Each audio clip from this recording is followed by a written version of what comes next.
in this mass expanse of water. We're looking for ships that are doing everything that they can to hide. I've come to Liberia to understand how illegal fishing works. These trawlers come in direct conflict with the local fishermen because they're literally stealing fish from the local communities here. Some countries have the resources to protect their own waters from poachers. Others don't. That's why Liberia has enlisted the help of an international organization called Sea Shepherd. On board are a 30-person crew, the Liberian Coast Guard, and my guide to this joint patrol, 20-year Sea Shepherd veteran Peter Hammerstead. Peter currently heads Sea Shepherd's task force in Africa, a region plagued by overfishing. What's causing the overfishing? You have a European fleet that's at a massive overcapacity, 2.5 times what it could sustainably fish in European waters. You have a Chinese distant water fishing fleet that has essentially wiped out fisheries off the coast of China and that is now seeking waters to fish elsewhere. And these two massive fishing fleets from Europe, from China, have congregated in areas where historically there still has been fish, places like West Africa. There's no global framework that governs what is legal in the fishing industry. That's a huge part of the problem. And in places like West Africa, foreign trawlers can take advantage of patchy regulation, poor enforcement, and the rampant corruption of some local officials. It's a low-risk, high-reward crime. But the Sea Shepherd is trying to change that.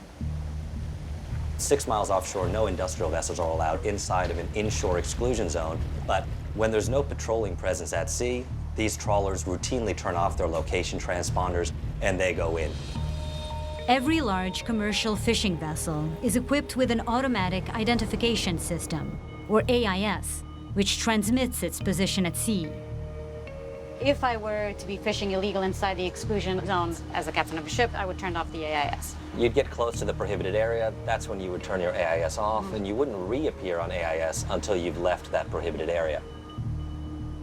In order to directly observe suspicious fishing vessels, we need to get closer to them and avoid being detected. That means we wait for the cover of nightfall. Again. So these are the vessels that we are looking at. At the moment, they are about 3 miles away from us. We're super close to this trawler, Yeah, right? Yes, we can see. Oh, you can actually see them? Yeah. Oh, it's that light over there. Yes. So that's the boat we're going after. Yes. The Sea Shepherd crew has found and identified a trawler with a known history of turning off its AIS. What have you guys been able to find out about this boat? There's not that much known about this vessel, which is suspicious in and of itself. We know that this vessel has a long history of dark periods where they turn off their location transponder, and we know that they've done some suspicious identity changes, and especially claiming to be a Somali vessel as soon as a month and a half ago. This is a vessel that we think is most likely flagged to Senegal, but with a beneficial owner that's in Spain. Peter has a long history with the Spanish.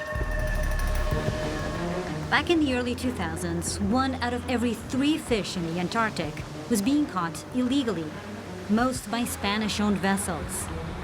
Some were brought to justice, but 6 trawlers kept at it, evading authorities by changing their colors, their flags, and even their names.